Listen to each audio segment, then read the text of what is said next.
let's talk about gossip. Remind me again, how many of you would like to get rid of gossip in your practice? Okay. Some of you want to keep it? I call it the Poison Triangle of Mistrust, because what happens with gossip is it shuts down communication, it shuts down trust, and usually between three people.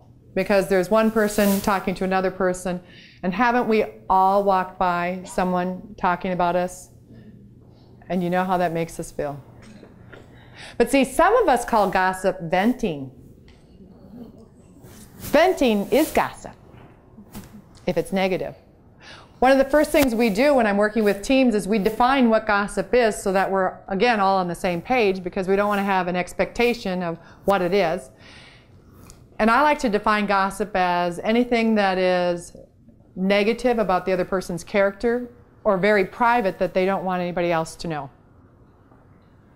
If you want to talk good stuff about me behind my back, oh, go for it. It's all good.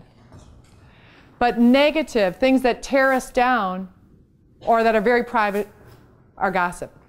And what we do is we pick in the office what it is, and the first thing I'll do is I'll go into a team and we'll have this team meeting. We'll talk about who wants to get rid of gossip, and actually everybody's hand always goes up.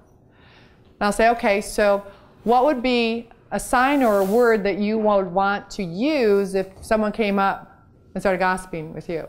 Because see, the reality is if I'm gossiping with you in the beautiful pink, and you're being nice and just listening because you don't, because some of us just listen because we don't want to, right? Oh, there goes that nice again. So you're just listening, being nice. You're actually 50% responsible for the gossip. Because if I have nobody to tell, it stops. So if you think that you're just the ear listening, you're not. You're gossiping if you're listening.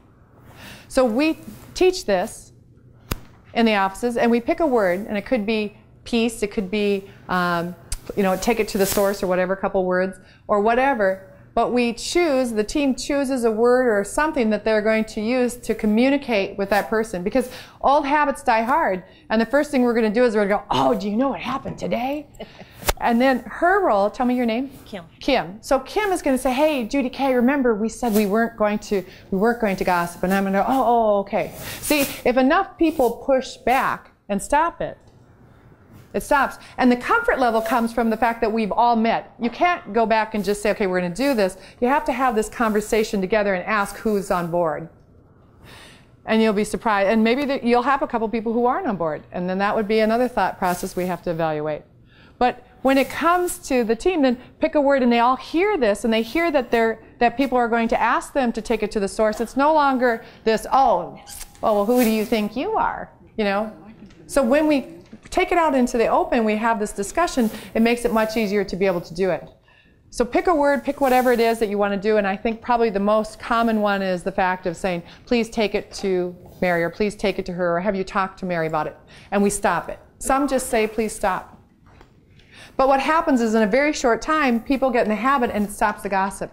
The level of the practice goes, the trust and respect and the communication instantly rises. The mood, the morale changes because you don't have these little cliques anymore. And people who think that women have to gossip is ridiculous. It's not true. And by the way, men gossip the same. They do. They just call it differently. They usually call it venting, actually. But the reality is and when you have an issue with somebody, regardless if it's negative, don't share it with a coworker. Don't blow off steam, as you like to call it, and say, oh, I was just sharing this. Because what if they walked by and heard you? How would they feel? What if that was you walking by? How would you feel? Would you want to talk to him anymore? No. Would you trust him? No. So in order for you to switch, if the gossip has to stop with you. If you're not willing to allow anybody to gossip to you, it stops.